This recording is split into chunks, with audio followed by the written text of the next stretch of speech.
Boa noite, gente. Chegamos. Estou conversando com a galera aqui e agora eu quero saber, não vou acessar chat, não vou acessar nada. Todo mundo me ouve? Todo mundo me vê? Vocês vão me falando aí. Positivo?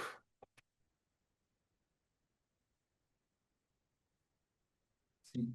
Bora começar. Então, boa noite para todo mundo. Hoje a gente vai discutir o que são os principais erros no eletro na hora que a gente está interpretando. E a gente vai dar início numa jornada aqui que vai fazer você parar de sentir medo, parar, né, de depender de laudo de outra pessoa com eletro, conseguir ver um eletro com rapidez, com acurácia, vai aprender a integrar anamnese, exame físico, probabilidade pré-teste e, a partir disso, não ter mais medo e dependência do laudo de outros. Interpreta com acurácia, rapidez em qualquer cenário clínico. E para a gente começar, os meninos já vão falando aqui, eu vi no Forms que tem gente de tudo quanto é lugar. Falem para mim aí quem já está aqui dentro, de onde vocês são, cidade e estado. Me deem um feedback aí, gente.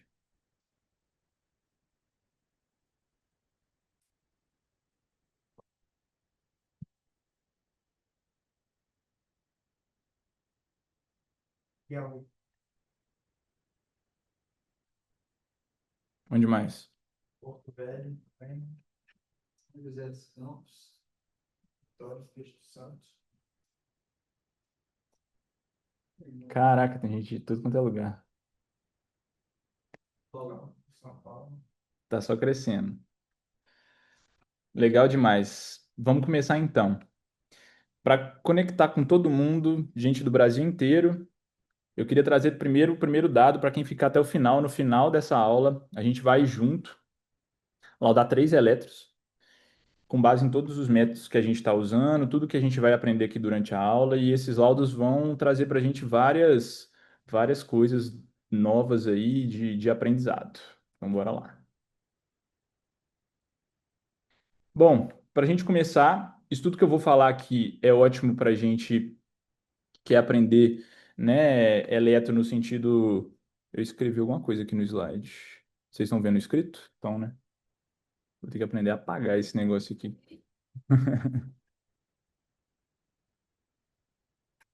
Tem borracha. Apagou. Tem que pôr meu mouse.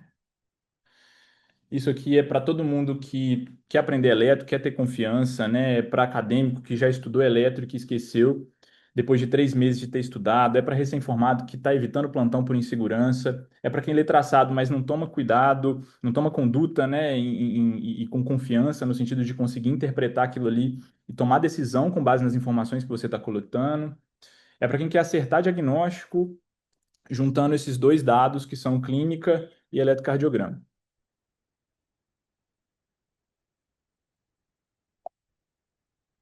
Beleza.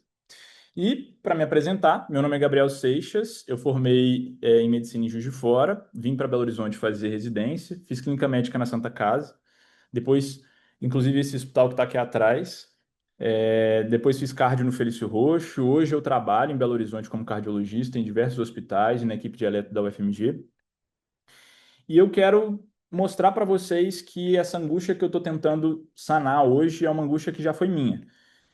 Durante a faculdade, eu curtia muito eletro, eu já pensava muito em fazer cardio.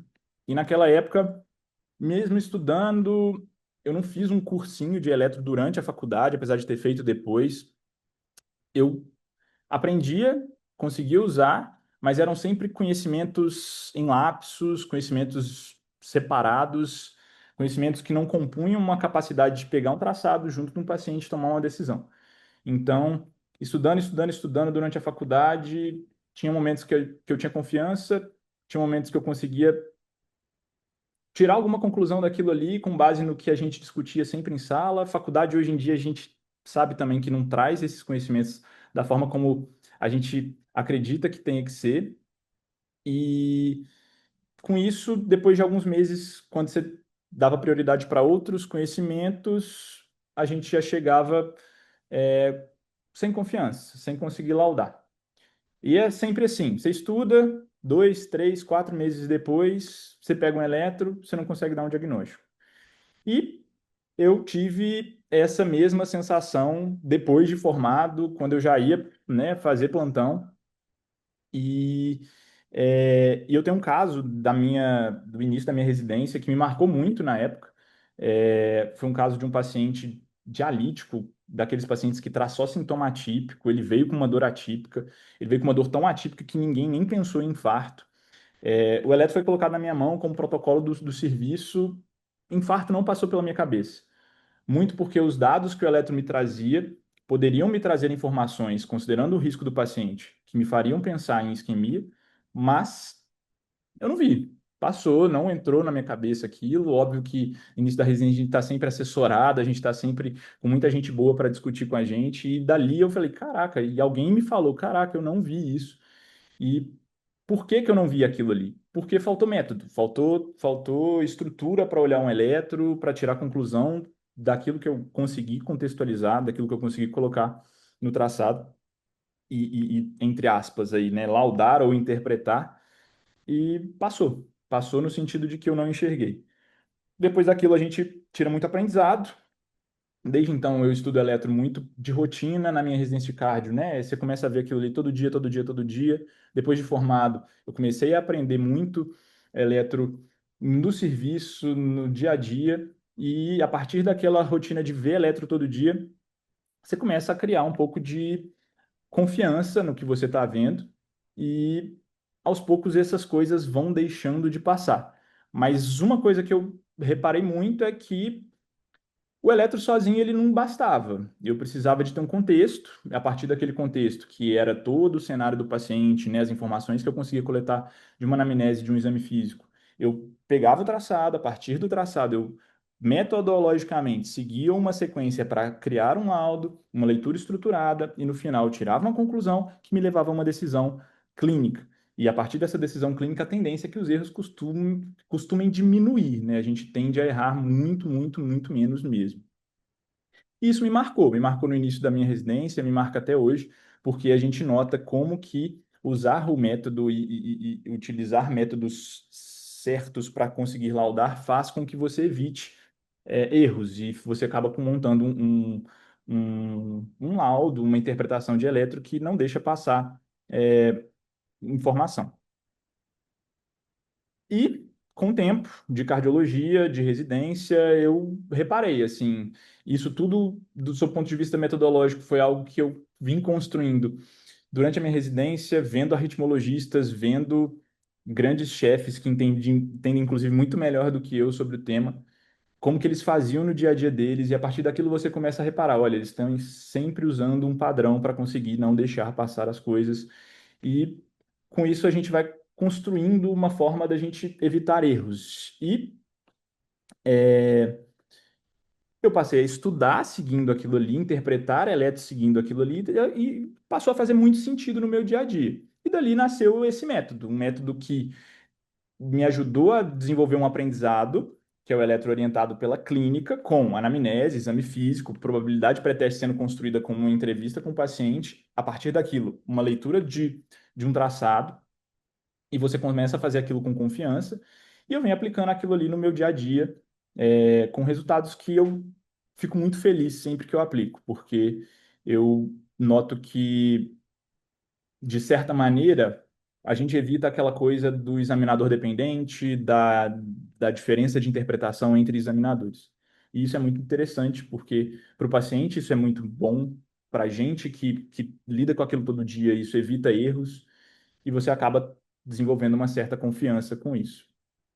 E toda vez eu penso, cara, talvez se eu já tivesse um certo conhecimento, uma certa experiência naquela época daquele paciente lá no início do meu R1, isso talvez não teria passado, e a gente, obviamente, poderia ter tido uma discussão até mais precoce sobre esse caso, antes do que, né, a informação chegou para mim, né? Enfim, e aí a gente conseguiria, no caso eu, né, não teria deixado passar todas essas informações.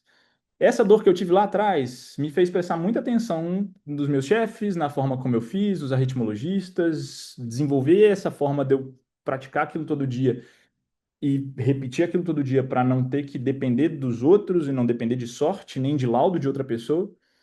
E isso espero eu ser uma dor de muita gente que está aqui dentro, inclusive foi por isso que todo mundo entrou, né? E mais uma vez, esse ano, a gente vai ver no primeiro caso aqui embaixo, eu fui mais uma vez colocado à prova, né? Todas as vezes que eu pego um laudo que me chama atenção, isso me coloca à prova. E graças a esse passo a passo, eu não tenho deixado passar. Inclusive, esse primeiro caso é um caso muito interessante. Na hora que a gente chegar lá, vocês vão ver. E eu quero que vocês enxerguem isso da mesma forma como eu consegui enxergar no dia. Bom, e para a gente começar, agora eu vou trazer um pouco de teoria, um pouco de eletro, e eu vou falar um pouco desses 7 erros do eletro que poderiam gerar impacto aí no seu dia a dia de plantonista, de médico, enfim, de alguém que acaba pegando eletro por motivos mil, motivos quaisquer que sejam, né? Seja paciente eletivo, que está fazendo risco cirúrgico, seja um paciente na urgência, no contexto de dor torácica, no contexto de uma palpitação ou qualquer outro sintoma cardiovascular, ou na ausência de um sintoma cardiovascular, um eletro que chega até você porque protocolarmente ele chegou e ele tem uma alteração e você tem que ter a capacidade de afirmar que aquilo que o eletro te traz como dados te gera uma interpretação sobre o que o paciente está sofrendo e quais as consequências daquilo na conduta sua naquele momento. E a gente vai ver que eu não cheguei a 7 erros. A gente alcançou 5. 7 só era um número muito cabalístico. E, de uma forma ou de outra, a gente vai traçar uns cinco passos aqui e depois tentar aprender qual seria o método correto para a gente evitar cair nesses erros, para a gente conseguir tirar muito aprendizado dessa aula de hoje. O primeiro jeito errado de se ver um eletro e deixar passar coisas é o que a gente conhece como olhar um eletro no vácuo. Olhar um eletro do nada, sem nenhuma informação, tipo assim, ó, toma aqui esse eletro, tira suas conclusões disso. Cara, é super possível laudar um eletro dessa forma, tá? Um eletro, ele tem, por meio inclusive do vídeo que a gente já postou, para todo mundo no grupo que viu o passo a passo para você laudar um eletro, você gera um laudo, você faz um laudo, você só não pode tirar muitas conclusões daquele laudo se você não tiver uma informação clínica. E esse é o ponto. Você precisa interpretar o achado com dados clínicos. Por quê? Porque isso vai te fazer considerar um eletro normal com olhos diferentes ou olhar um eletro alterado com olhos diferentes e tirar conclusões, inclusive, que deixam passar falsos positivos e falsos negativos é, que acontecem quando você não olha para o paciente antes de olhar para o traçado. Um eletronormal, por exemplo, não exclui isquemia. E quando a gente fala de isquemia, isso faz muito mais sentido, porque o valor preditivo negativo de um eletroisquêmico é muito, muito baixo mesmo. Eu não consigo confiar num eletroisquêmico para dar alta no paciente pensando que ele não está isquêmico. Então, eu preciso aprender a interpretar aquele critério de normalidade, às vezes até a normalidade só para isquemia, mas outras alterações, que me fazem interpretar a possibilidade de isquemia. E, obviamente, isso vai ser algo que eu preciso é, entrar para dentro do conceito de síndrome coronariana aguda, mas isso tudo vai tocar no que eu estou falando sobre esse erro, que é eu preciso parar de interpretar eletro do nada e eu preciso colocar dados clínicos para interpretar. O segundo erro, e aqui o que todo mundo vai pegar papel e caneta para a gente conseguir aprender junto, é não reconhecer padrões críticos. Mais uma vez, gente, usem os slides, printem os slides, salvem os slides, mas anotem. Eu vou falar muita coisa aqui que não está escrito e que, obviamente, vocês vão tirar de aprendizado com base na nossa conversa, com base na nossa fala. A última linha desse slide aí. Ignorar o Ellens, De Winter, Aslanger, por não conhecer. A gente não cumprimenta quem a gente não conhece. Você só encontra o que conhece e só valoriza o que sabe interpretar. Então, se você olha e fala assim, cara, talvez tenha alguma coisa aqui e não sabe a importância desses achados, você deixa passar e deixa passar coisa grave. E eu já vou começar com um pouquinho de interpretação de eletro. Quem quiser, já bota no chat aí se quer sugerir qual daqueles três achados críticos esse eletro representa. O Ellens, De Winter ou Aslanger?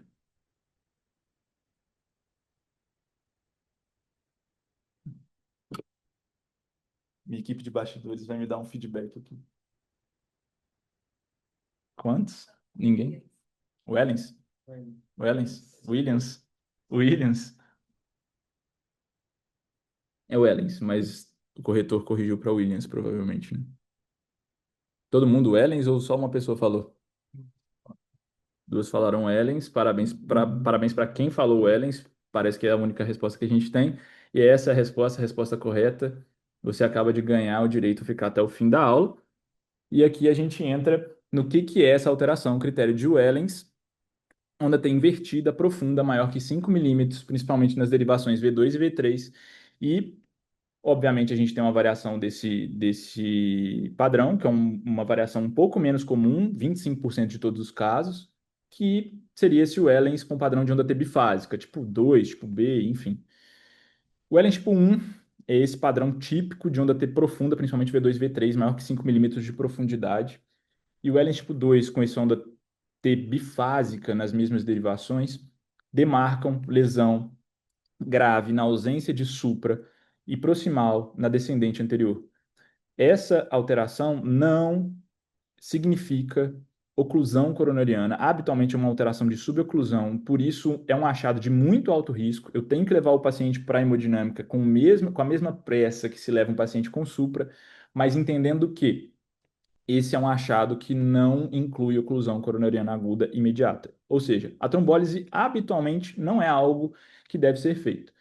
Por isso que eu estou trazendo esse dado aqui, porque a interpretação desse eletro muda muito para o serviço onde você está. Mas a grande questão é, eu preciso levar esse paciente o quanto antes para um serviço de hemodinâmica e tentar procurar essa descendente anterior subocluída.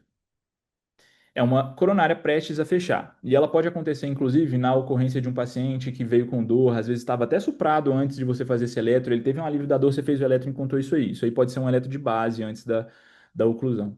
E o paciente, inclusive, pode ocluir transitoriamente aquela coronária por motivos mil, né? Estava com dor, ou desenvolveu a dor por conta de um esforço, porque não conseguiu, né, suprir alguma demanda, aquela coronária oclui por espasmo, por algum outro motivo, desenvolve um supra, e depois volta para esse eletro de padrão, né, eletro de base, na ausência de dor, ou mesmo na presença de dor, porque a suboclusão também pode gerar desbalanço, né? Segundo padrão, aqui a gente já tem a resposta, esse é o de Winter. O critério seria um segmento ST infrado, maior ou igual a 1 milímetro, no que seria o ponto J, o primeiro ponto do início do segmento ST, seguido de uma onda T positiva e apiculada nas derivações do precórdio, principalmente de V2 a V4. Nesse padrão eletrocardiográfico, eu tenho o mesmo critério de alto risco do Wellens. A probabilidade de uma lesão proximal na descendente anterior é muito grande e isso me traz a necessidade de uma estratificação mais rápida, um cateterismo mais urgente. Então, eu preciso considerar esses achados aqui como um achado de alto risco.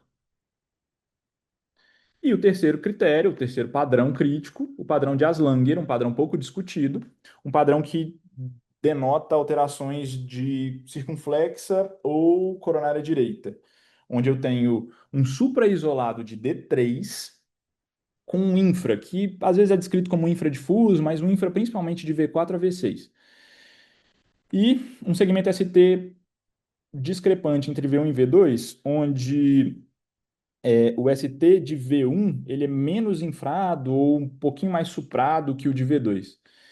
E aquilo ali pode significar oclusão mesmo, coronariana aguda de CX ou coronária, né, direita, a depender do padrão de dominância. Esse padrão coronariano de Aslanger foi um padrão que foi descrito pelo respectivo dito cujo, que notou pela ausência de critérios que, apesar da presença de um supra que não preenchia critérios para supra habituais, né, um supra com mais de uma derivação, ele significa oclusão coronariana aguda com o mesmo significado de um supra. E, dessa forma, eu entendo que eu preciso abrir aquela coronária. É até interessante trazer que alguns dos achados do padrão de Aslanger são achados que podem ser encontrados na sobrecarga do ventrículo direito. O supra de D3 especificamente.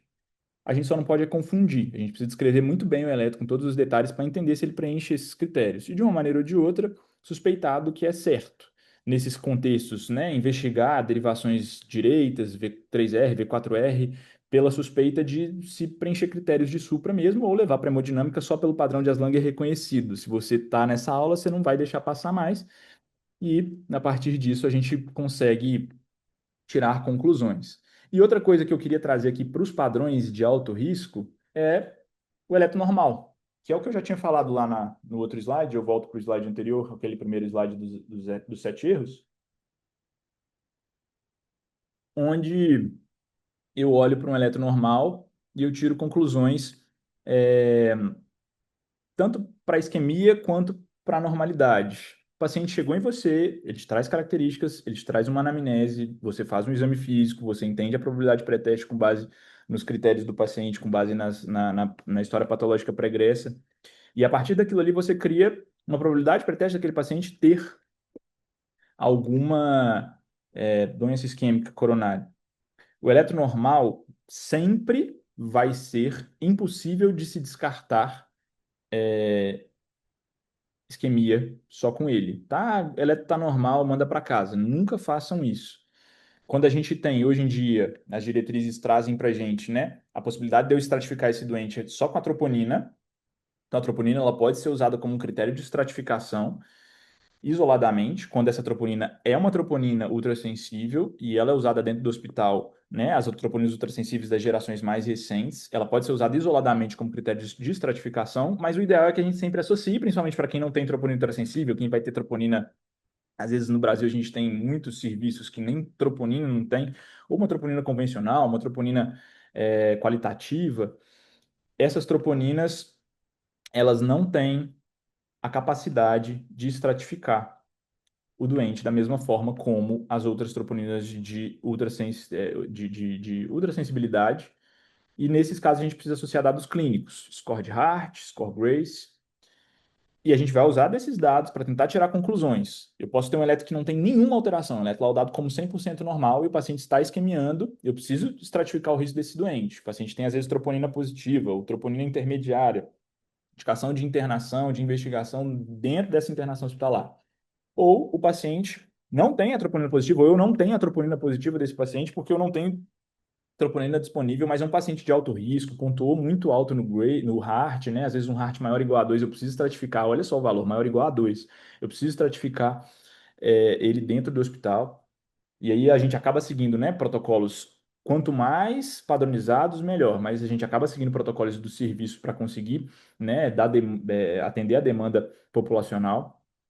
E junto disso, né, unindo ao score de Grace, eu uno esses dados, uno aos dados que o paciente está me trazendo. Cara, ele tem um alto risco, ele é diabético, é idoso, né? Não tem troponina, mas eu tenho muitos riscos naquele paciente. O eletro normal, eu vou ter que tirar uma conclusão de eu não consigo descartar, eu preciso internar, porque, né, o quadro clínico me trouxe preocupações. Ou eu posso ter o contrário. Cara, não fecha critério. O cara, às vezes, está até o heart limítrofe ali, um heart 1, 2. Você examinou o doente, é um paciente até mais jovem. E aí me aparece com eletro, com uma sobrecarga ventricular. Sobrecarga ventricular no eletro às vezes manifesta com infra, mas mesmo que não manifestasse, SVE pode ser a primeira manifestação de um infarto. E aí, será que aquilo ali é? A troponina veio negativa. Para as troponinas ultrassensíveis, é suficiente que a troponina estratifique. E é dali que eu vou tirar a conclusão. Mas você entende que se eu não tenho essa informação, fica muito mais difícil, porque aquilo ali pode ser o primeiro dado da isquemia. Então eu preciso entender que existem outras alterações no eletro que podem ser indicadores isquêmicos que estão tentando me dar alguma informação do eletro. E eu gosto de falar sempre isso. O eletro ele me ajuda a caracterizar o paciente, ele me ajuda a caracterizar o doente, ele me ajuda a dar informações sobre aquela pessoa que está sentada na sua frente. Ele não é algo para você fechar um diagnóstico. Quem vai fechar o diagnóstico é você, unindo todos os dados. E o eletro é algo que vai te agregar. E dali eu saio do erro um, 2 e vou para o erro 3, que é o erro confiar cegamente no laudo de outras pessoas, com uma decoreba de que aquele laudo define o meu diagnóstico. Hoje é muito comum que os serviços sejam sustentados por outros serviços de laudo de eletro, E eu posso ter laudos que significam corrente de lesão subepicárdica, corrente de lesão subendocárdica, enfim, viu supra, viu infra, viu alguma coisa, é laudado daquela forma, eu leio aquilo ali, cara, tem supra, é infarto, vou lá e trombolizo, e às vezes a alteração que está ali não significa necessariamente uma alteração isquêmica. Bom, nem todo supra é infarto, tá? A gente tem que lembrar que existem alterações não isquêmicas que causam supra, como a pericardite.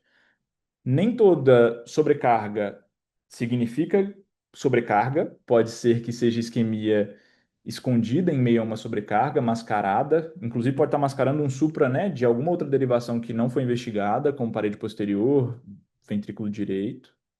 E eu preciso sempre comparar aquele elétron que está na minha mão com elétrons prévios. E repara bem, eu não estou falando em momento nenhum aqui de bloqueio de ramo esquerdo, muito porque isso tem sido tirado das diretrizes, como um critério bom para ser usado, como BRE é novo para isquemia. Primeiro, porque a gente nunca consegue saber. Segundo, porque a acurácia desse achado não é tão boa. Mas a gente tem hoje critérios que a gente pode usar para, em meio a um bloqueio de ramo esquerdo, tentar enxergar uma isquemia, mas, mais uma vez, o BRE não tem que preocupar tanto quanto preocupava antes. E, mais uma vez, conseguir interpretar esses dados depende de conseguir entender quem que é seu paciente. Não confie só num laudo. Cara, veio um BRE, infartou, Não, para. Interpreta, pega os dados, une a probabilidade pré-teste, tenta a partir daí tirar conclusões. É tão mais complexo quanto é simples. Me parece muito mais difícil lidar dessa forma, mas se eu lido dessa forma, eu tiro um pouco da importância que o eletro tem, sob o ponto de vista de causar medo.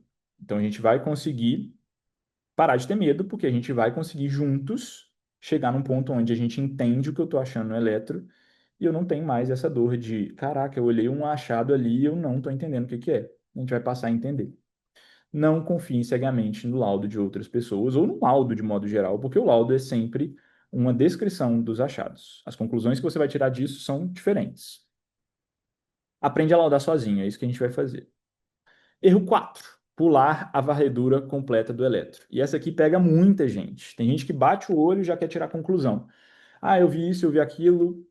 Sempre que a gente não segue um método, sempre que a gente não segue uma sequência, vai passar coisa batida. A não ser que você seja um cara que já tem muita experiência e já fez muitas vezes com algum método.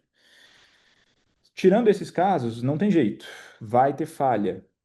E a gente precisa passar a enxergar o eletro como um todo. Espero que todo mundo esteja anotando isso tudo que eu estou falando, porque eu estou falando coisa demais. Mas essa é a parte onde a gente está compartilhando muito conhecimento. Se eu pulo a varredura completa, eu ignoro sinais que habitualmente a gente não está acostumado a ver.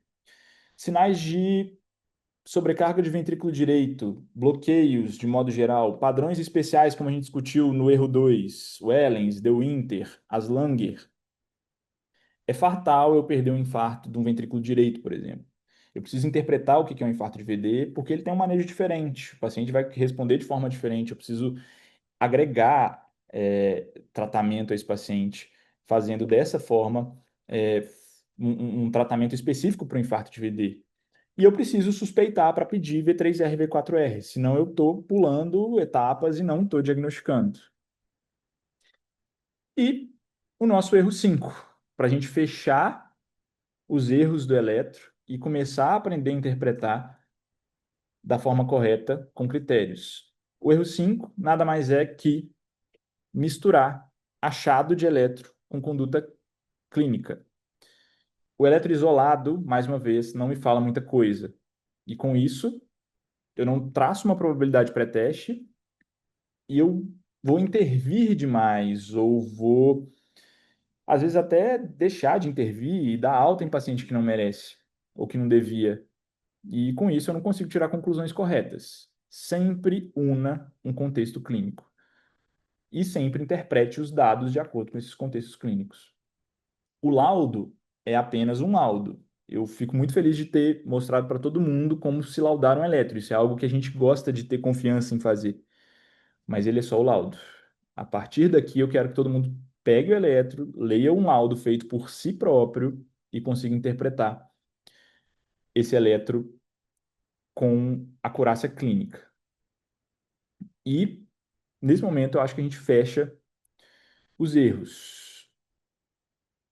Vou dar uma micropausa, porque eu quero saber quem aqui se identificou com algum erro e me fale um, dois, três, quatro ou cinco. O que que mais te incomoda no seu dia a dia de pegar um eletro e tentar laudar? Bastidores. Alguém falando? Etapas. Pular etapas. Ir direto para o diagnóstico?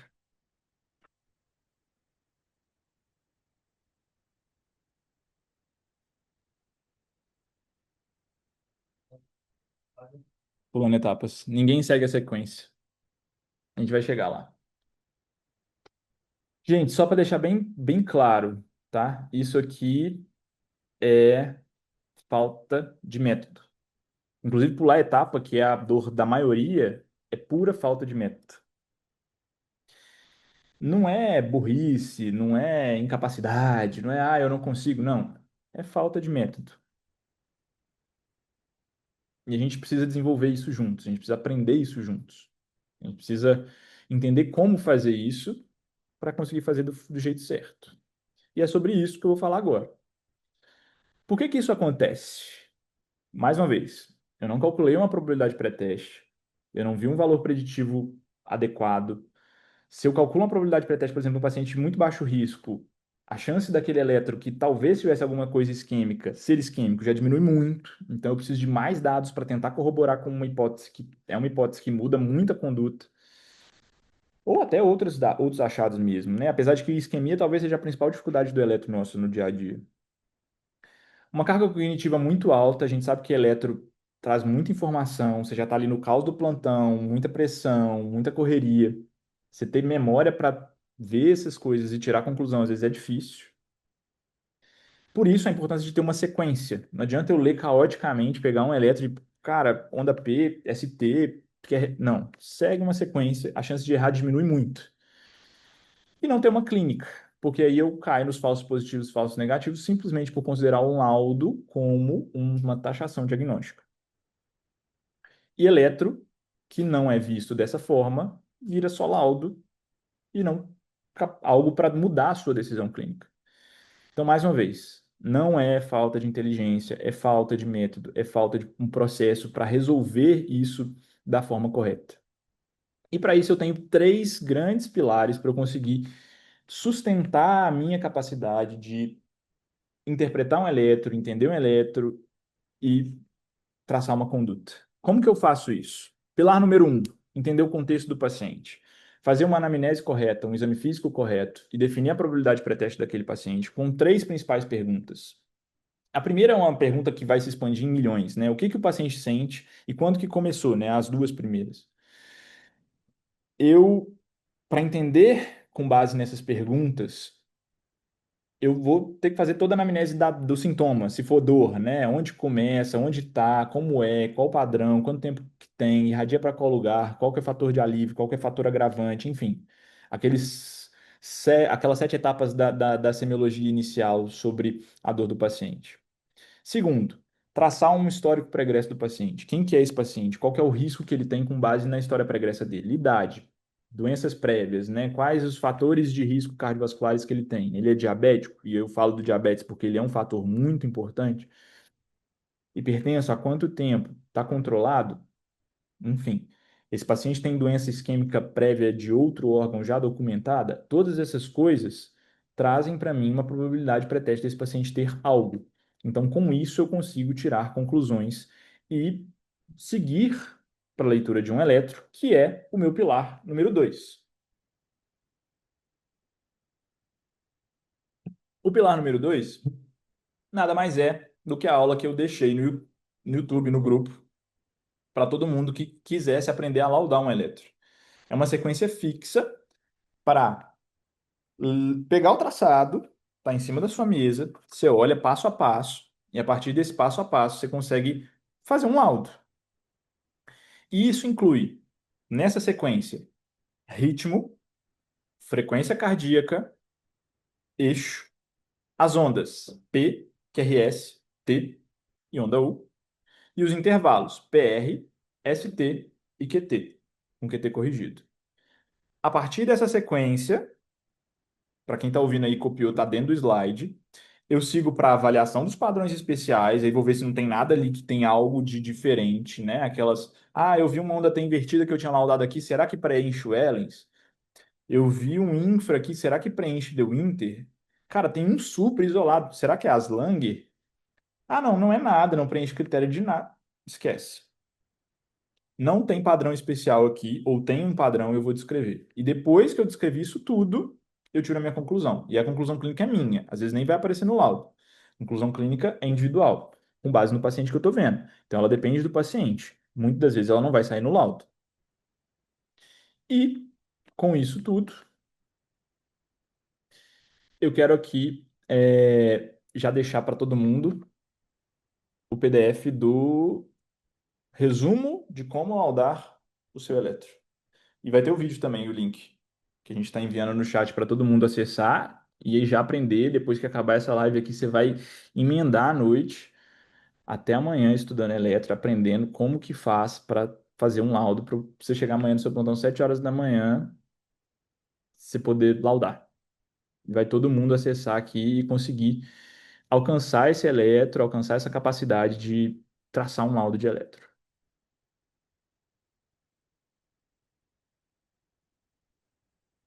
Beleza. E depois do laudo do pilar 2, né? A gente já foi de pilar 1, pilar 2, a gente passa para o pilar 3, que é o pilar da decisão clínica. Eu já tenho uma hipótese, eu já tenho uma probabilidade pré-teste, eu já tenho um achado, eu vou para a conduta. Pô, dor típica, paciente de alto risco. Eu vi um padrão diferente de Wellens, vou levar esse paciente para hemodinâmica. Pô, dor atípica, o eletro está normal, vou traçar dados clínicos para ver se esse paciente tem critérios de alta. Vou usar troponina, vou usar score de risco, não importa. Eu vou associar dados com eletro. E a partir disso eu consigo tirar hipóteses. O paciente chegou com dispneia, cara, o eletro tinha um FA. Olha só como é que a gente associa as coisas, como o eletro traz informações para a gente. Ele traz informações sobre o paciente e a partir dessas informações que eu consigo chegar a algum lugar. Bom, e já já a gente vai passar agora para os 3 casos clínicos para a gente laudar junto, com base em tudo isso que a gente viu. Inclusive, o primeiro caso é um caso muito legal. Mas antes disso, eu quero discutir junto com vocês quanto que vale para você não travar quando o paciente chega para você instável e você tem um eletro na sua mão. Quem quiser já pode botar no chat aí. Para você é muito importante isso, cara. Não, já tô tranquilo, tô confiante. Bota para mim aí no chat o que que você sente. Porque se isso tudo faz muito sentido para você, imagina ter esse método completo com aulas guiadas, casos reais, um checklist de laudos, desafios e um acompanhamento ao vivo no WhatsApp ou alguma plataforma para você conseguir, cara, tô com um eletro aqui, vou mandar minhas dúvidas, vou discutir, tô acompanhando um caso, preciso discutir o que que isso me agrega. Isso vale para você quanto? Porque hoje eu não consigo te ensinar tudo. Você precisa saber que para aplicar esse método numa aula, eu vou precisar de dias, direto. Mas a gente está tentando montar aqui um curso com essa ideia de trazer para vocês aulas ao vivo, para a gente conseguir aprender o passo a passo desse eletro, né? Todos os achados, todas as alterações, tudo do eletro normal, tudo do eletro não normal, e tirar dúvidas sempre, em tempo real. Você ali no seu dia a dia, com acesso à nossa equipe para tirar dúvidas de eletro.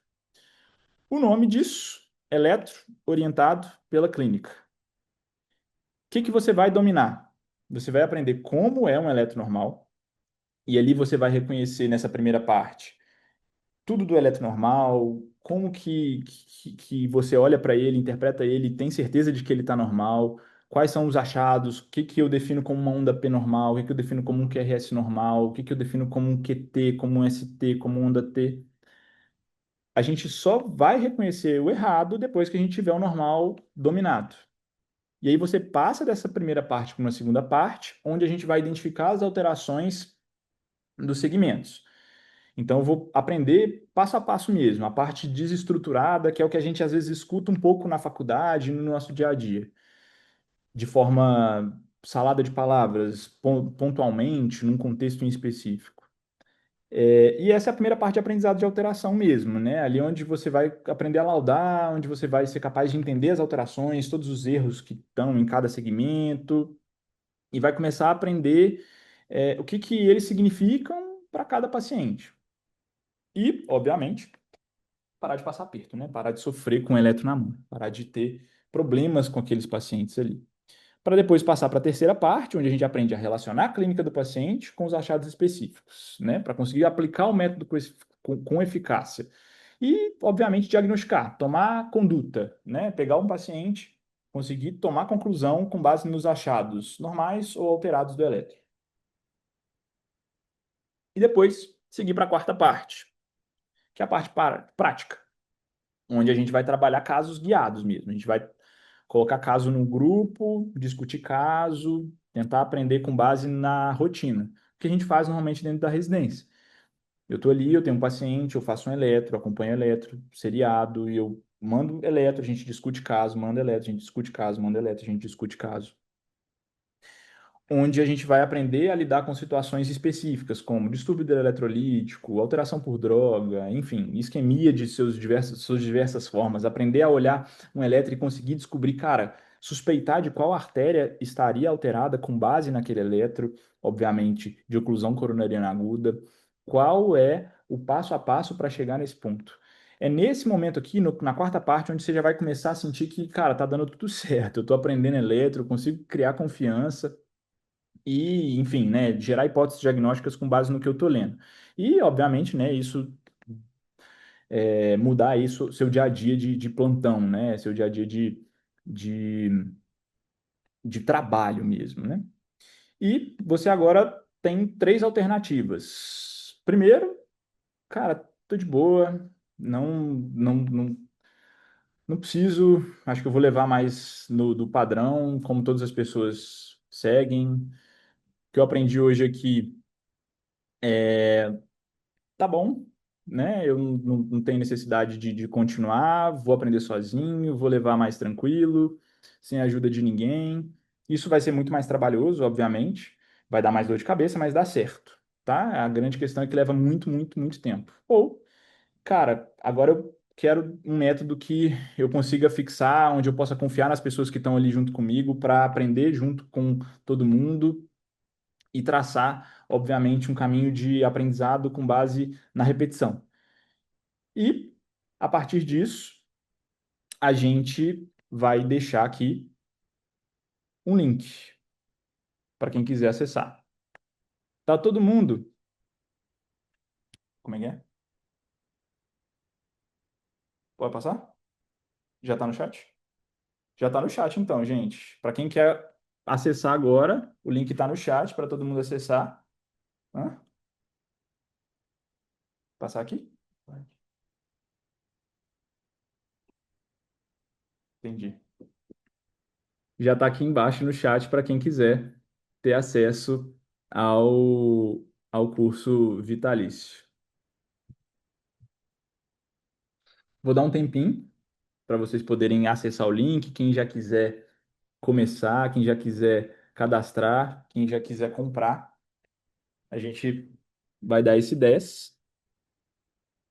Mas a gente sabe que tem a possibilidade da tentativa e erro. Você pode tentar agora e seguir da forma como você achar melhor, ou continuar comigo na aula.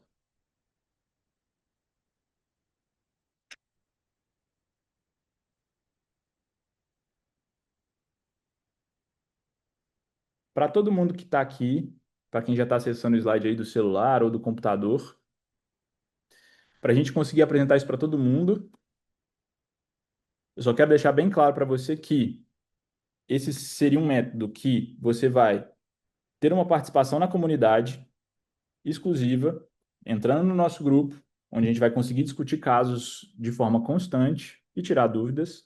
A gente vai ter casos de discussão quinzenais nessa comunidade e desafios práticos, com gabarito, feedback individual, enfim, uma forma de tentar ter um aprendizado com base em questões, com base em visualização de eletro.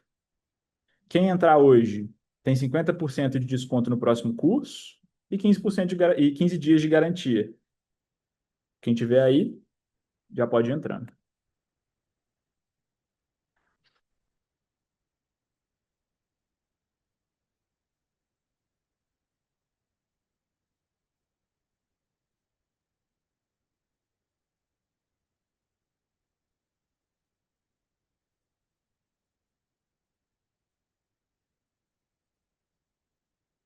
Para quem continua aqui comigo e ainda está na dúvida, cara, eu só não teria muita dúvida.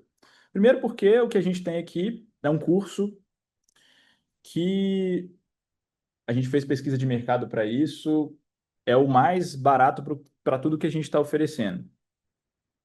É um curso que oferece para vocês um valor menor que a metade dos melhores cursos de eletro, com toda a disponibilidade de aulas de aprendizado, aulas ao vivo, comunidade, discussão de casos, acesso vitalício ao curso, desconto nos próximos cursos.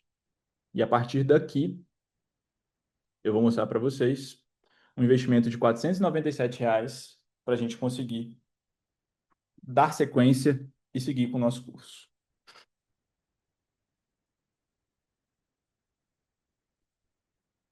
Você pode continuar, tentar aprender isso tudo sozinho ou seguir com a gente.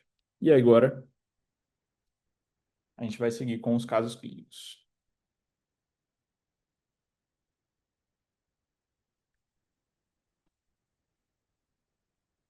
Bora lá então, gente. O primeiro caso clínico é um caso clínico do eletro normal que me enganou, ou enganou quem me mandou mensagem. Vamos lá. É um homem de 70 anos, dor torácica em aperto, 15 minutos de evolução, dispneia associada e fator de risco presente. Paciente mais idoso, outras comorbidades. Esse eletro tinha sido considerado sem nenhuma alteração. A troponina era da UPA e era negativa. E aí eu recebi esse eletro em mensagem, falando assim, cara, tá estranho, ele não tá muito bem, o que que você acha desse eletro? E aí eu olhei, para quem quiser dar um zoomzinho aí, D2,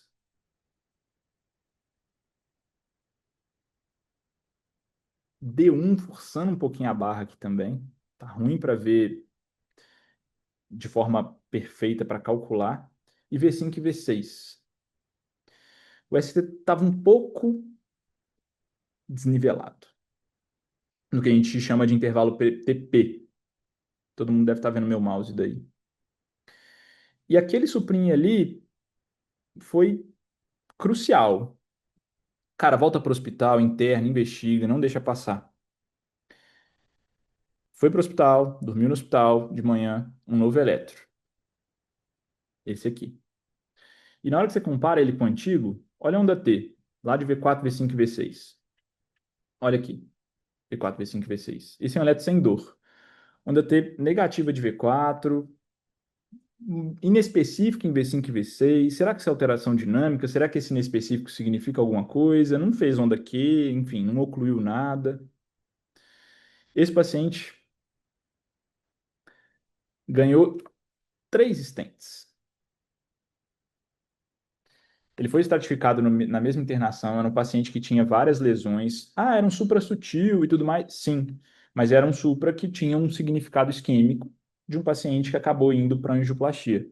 Não era um supra para trombólise, não era um supra para alteração que, cara, o paciente teve até uma melhora. Ele recebeu nitrato na UPA, tinha tido melhora sintomática, esse eletro tinha sido considerado normal, esse primeiro aqui, recebeu alta, beleza, volta para o hospital, cara, isso não tá legal, eu acho que tem que ser investigado. A gente tinha um paciente que tinha uma doença isquêmica evoluindo com instabilidade. A troponina era negativa, talvez tivesse sido considerado como angina instável, o que era antigamente considerado como angina instável. A gente não sabe se é uma troponina ultrassensível de lá.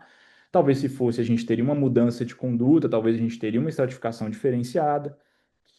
Olha como a alteração dinâmica do eletro, alterações sutis no eletro, quando você consegue reconhecer o risco do paciente, Quando você consegue olhar para o elétron e entender um pouco das alterações, olha como isso muda a sua interpretação. E esse paciente, sem a clínica, sem a comparação seriada do eletro, ele teria ido para casa, vida que segue, e poderia ter infartado aí em algum momento, né? Mais uma vez, o eletro supostamente normal, porque não preenchia critério de isquemia, não descarta isquemia. A gente tem que suspeitar, a gente tem que ter uma probabilidade pré-teste, um risco desse paciente para conseguir mandar ele para o lugar certo. Pressa de levar esse paciente para casa não ia mudar nada. E esse é o caso aí interessante de Supra que traz muito aprendizado para todo mundo. Não pode passar batido. A gente precisa aprender com isso aí. Não posso olhar dados isolados, não posso olhar critérios isolados, eu preciso ter suspeita clínica. E a partir desse caso, a gente vai para o caso 2. O caos elétrico. Quem quer palpitar nesse eletro aí? Bora pro chat, quem falou alguma coisa aí. Diagnósticos, Luquinha.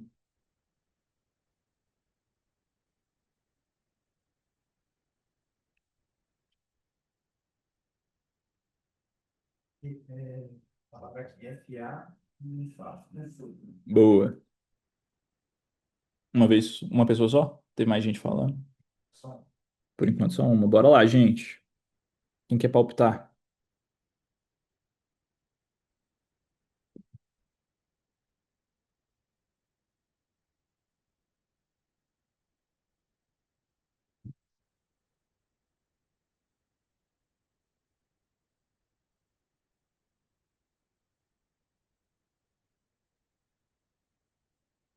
Quem quer falar aí pra gente?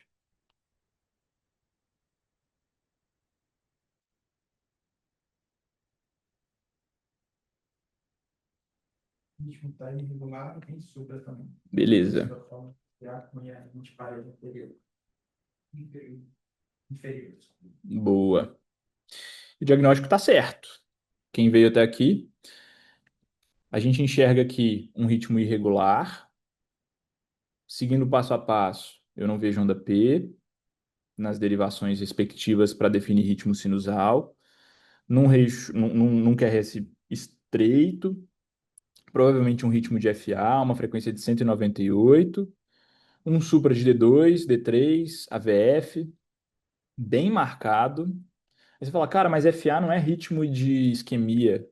Mas as coisas podem acontecer ao mesmo tempo. A FA não marca isquemia, a FA isolada não me significa isquemia, mas eu posso ter supra em meio a FA. Inclusive, a dor pode desencadear a FA num paciente que tenha uma FA paroxística, ou eu posso ter um paciente com FA crônica que suprou. Eu tenho oclusão coronariana aqui, D2, D3 e AVF está suprado. Eu tenho um infra de V2, eu tenho um infra de V5, V6, V3. E aí, infarto com FA, tipo 1 ou demanda? A interpretação clínica vai variar muito com isso. Quem que é o paciente? O que que ele me trouxe como clínica? Ele chegou por conta da dor torácica ou ele estava internado num outro contexto? Esse supra não vai me significar, obviamente, desbalanço se esse paciente chegou na porta com esse sintoma de dor. E aqui eu já vou parar, para quem quiser já acessar de novo o link, antes da gente passar para o próximo caso. O QR Code está aí, gente. Quem quiser acessar, só apontar a câmera para a tela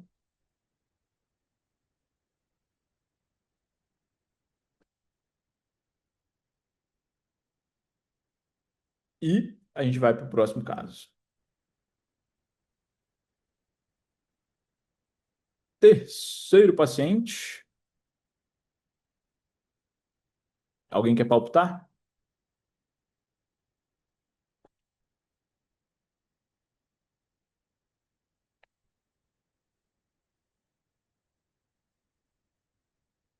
Depois que a gente interpretar esses dois elétrons, eu vou pedir conduta.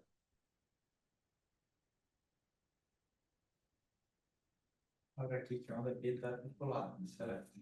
Boa. Onda P apiculada. Onda P apiculada. O que que isso significa? O que que chama atenção além dessa onda P? Quais outros achados e alterações eu tenho em relação ao eletronormal?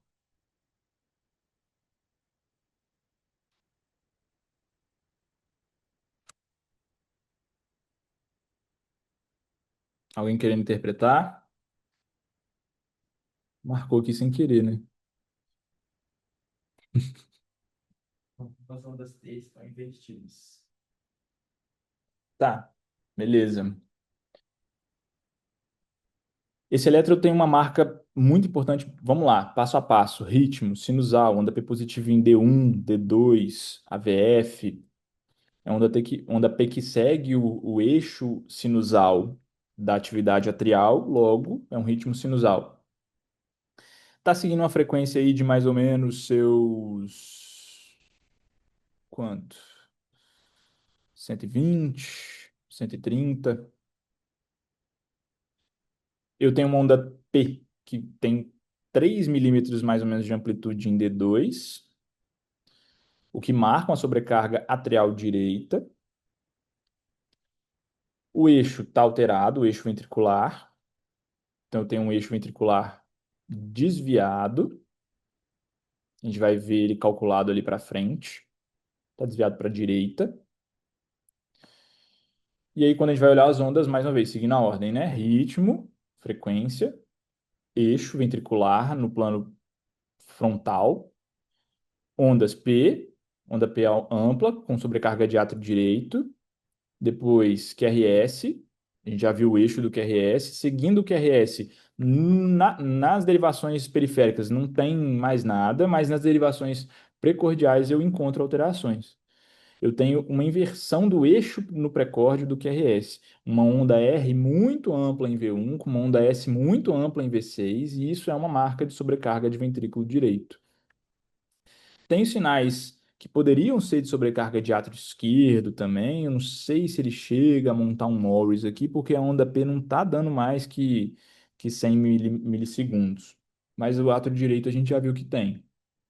Então eu já tenho alterações compatíveis. Onda P de X milímetros de amplitude, né? O QRS com desvio no eixo do precórdio, onda R ampla em V1, onda S ampla em V6.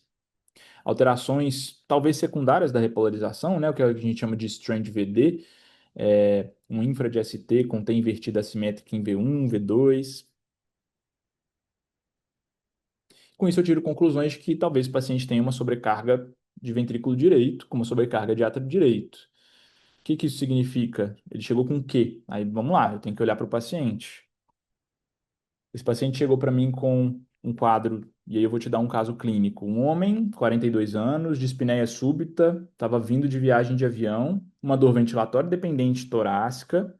Ele estava com saturação 92%.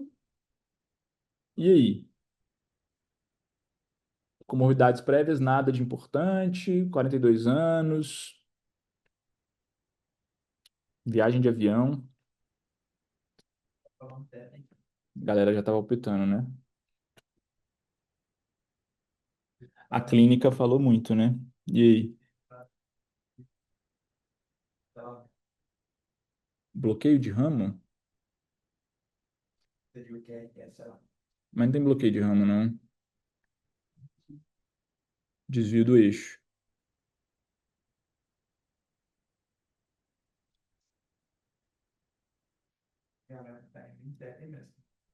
Beleza, a hipótese é boa. A hipótese de bloqueio de ramo é algo que a gente tem que suspeitar. O QRS aqui, vamos voltar naquele eletro. Deve estar dando quanto? Um, dois. O QRS é realmente estreito. O ramo não tá. A gente não tem nenhum bloqueio de ramo esquerdo nem direito, no caso, né? Critérios para BRA e BRD a gente não tem. A gente não tem QRS alargado. Desvio do eixo nas derivações periféricas podem indicar bloqueio, né? Divisional anterior superior direito, bloqueio posterior inferior esquerdo, né? Enfim, BDPI, BDAS, que no caso aqui a gente não tem suspeita porque a gente tem outra hipótese. O desvio do eixo para a direita é por conta da sobrecarga de VD. Logo, bloqueio de ramo é algo que a gente não vai pensar para esse paciente, nem de subramo, enfim. O laudo me traz esses dados. Mais uma vez, desvio do eixo para a direita com um eixo de mais 161 aí calculado corretamente, uma R ampla em V1 e V2, S profundo em V5 e V6, um ST e onda T com um infra de T invertido em V1 e V3, né, que é o strand VD. é o que a gente chama de sobrecarga ventricular direita aguda para um paciente que tem uma síndrome dispneica aguda e eu preciso investigar a corpo monale, TEP, ou outra cardiopatia congênita, se o paciente tivesse, por exemplo, algo que me trouxesse dados de que esse paciente tem sintomas crônicos, né? E a partir disso eu vou traçar conduta. Estou suspeitando de corpo monale. A queixa inicial foi dor torácica, o paciente não tem suspeita de TEP, suspeita clínica, eu preciso investigar a coronária também. Vou investigar a coronária direita lá com V3R, V4R, ver se eu tenho supra. Eu posso encontrar supra, inclusive no TEP. E no caso da suspeita clínica de síndrome coronariana aguda, esse paciente vai passar por uma coronariografia antes, às vezes até de descartar a TEP. Tudo depende da sua suspeita clínica. Mas se a suspeita clínica inicial for para TEP, TEP é o diagnóstico. E eu tenho dados aqui que me trazem a necessidade de eu investigar a sobrecarga do ventrículo direito. E aqui eu tenho, né, um desenho aí com as alterações das sobrecargas do VD que me marcam, né, é, no elétrico. Desvio do eixo nas derivações periféricas para a direita, o desvio do eixo no precórdio também para a direita com R ampla em V1, V2, né, com S profunda em V5, V6. Strain de VD com infra de ST, T assimétrica invertida, V1, V2, V3. Às vezes eu posso ter alterações de segmento ST ali em D3, parede inferior, enfim. E aí, eu vou deixar agora espaço para todo mundo comentar. Primeiro, o caso 2, conduta clínica. O que vocês fariam com esse paciente? Supra de ST, D2, D3, AVF, fibrilação atrial. O que vocês precisam saber sobre esse paciente para tomar conduta? O que vocês querem perguntar para esse paciente? Como vocês vão tirar a conclusão? Bota no chat.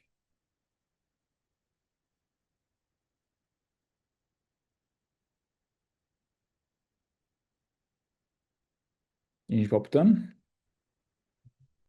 Ninguém? Mas tem que saber do paciente se ele já tinha um diagnóstico de FA antes, e em relação à conta, se ele está estável ou instável. Legal. Então a gente tem perguntas importantes aqui. Então vou dar um caso clínico para vocês. Um homem, 63 anos, hipertenso, sem histórico de DAC previamente conhecido. Ele chega para você com dor torácica, duração de 1 hora, sudorético, palpitando, enfim, tá com sensação de morte iminente. Ele satura bem, não está dispneico, pressão de 140 por 85, perfunde bem, né? Enfim, não deu tempo de eu ver diurese, mas ele está alerta. E aí? Paciente com uma FA, resposta ventricular alta, supra de D2, D3, EVF. Sintoma clínico inicial que levou ele para pronto atendimento, dor torácica, sudorese, mal-estar e palpitações. Quem que você trata primeiro? Bota no chat.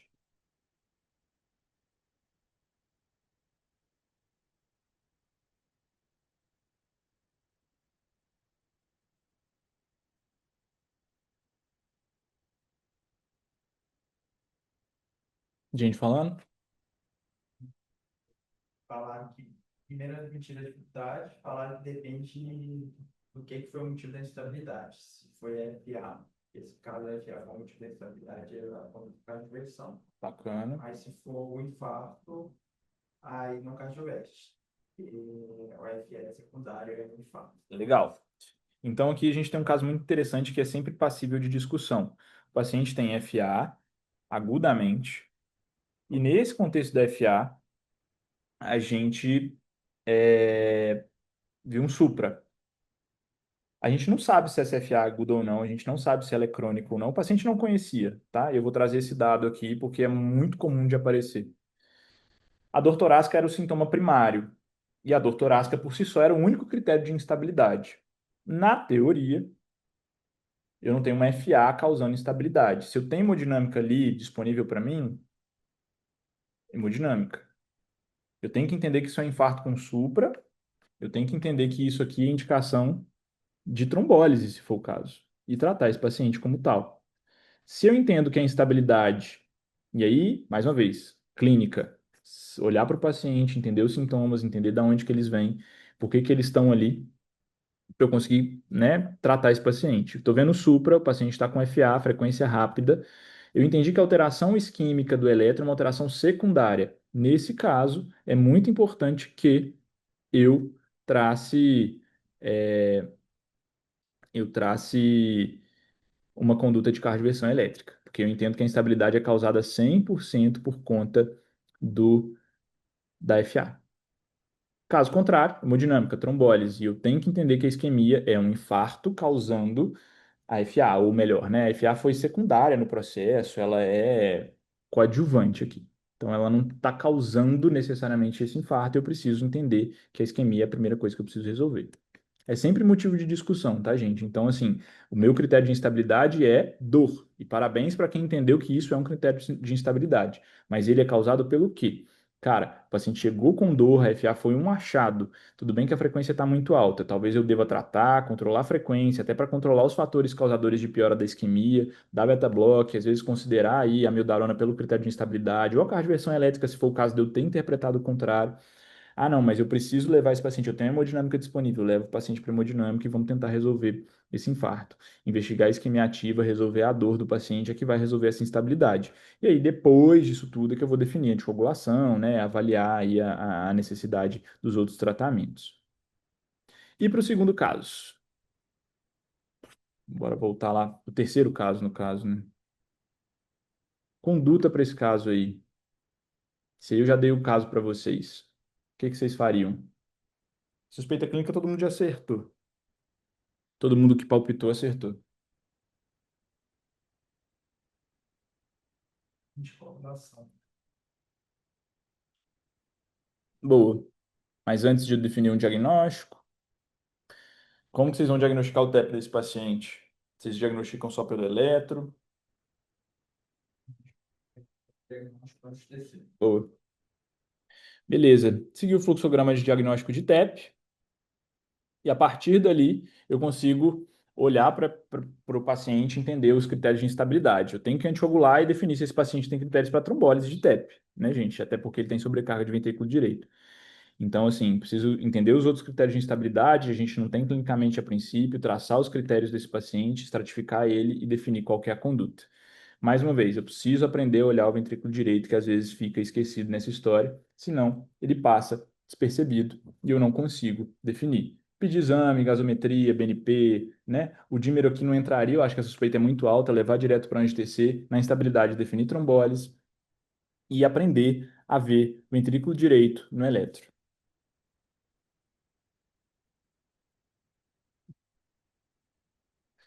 E, para a gente encerrar, eu já estive onde você esteve. O eletro ele já foi muito dúvida para mim há muito tempo. E hoje ele é ferramenta para conseguir tirar conclusão. E eu quero te levar desse ponto até ter clareza, para conseguir entender como que eu pego um traçado do jeito que eu quero e consigo tirar conclusões a partir dele. E eu vou estar disponível no link aí abaixo, o link que está no chat, o link que está no QR Code. É só clicar, vir com a gente, que a gente vai ter momentos aí de muito aprendizado. A gente vai se ver dentro dessas aulas e principalmente nos plantões aí na hora de discutir eletro, quem tiver dúvida, mandar para a gente. Muito obrigado e parabéns para todo mundo que ficou até aqui, depois de 1 hora no domingo à noite. Se você quer dar continuidade, a gente está aqui disponível. O carrinho vai ficar aberto agora e depois mantendo acesso vitalício aos cursos, com é, todos aqueles benefícios que a gente já tinha trazido. A gente vai se ver dentro das aulas. Só lembrando todo mundo que quem entrar agora vai ver esse curso ao vivo, vai conseguir tirar dúvida em tempo real, vai entender, né, a partir disso tudo. Eu volto lá atrás para a gente ver junto casos clínicos complexos quinzenais na comunidade exclusiva, desafios práticos, vai conseguir tirar dúvida em contexto de plantão, em contexto, enfim, né? A gente vai conseguir interagir, vai ter 50% de desconto nos próximos cursos e mais 15% de garantia, de 15 dias de garantia para quem fizer a compra. Só lembrando do aprendizado de hoje, a leitura estruturada do eletro, lembrar dos três pilares do contexto clínico e na decisão clínica com base em contexto clínico e leitura estruturada. Os PDFs estão ficando disponíveis no chat. A gente está disponível para conversar, para discutir. Então foi um prazer estar com todo mundo. Até a próxima para a galera. Valeu.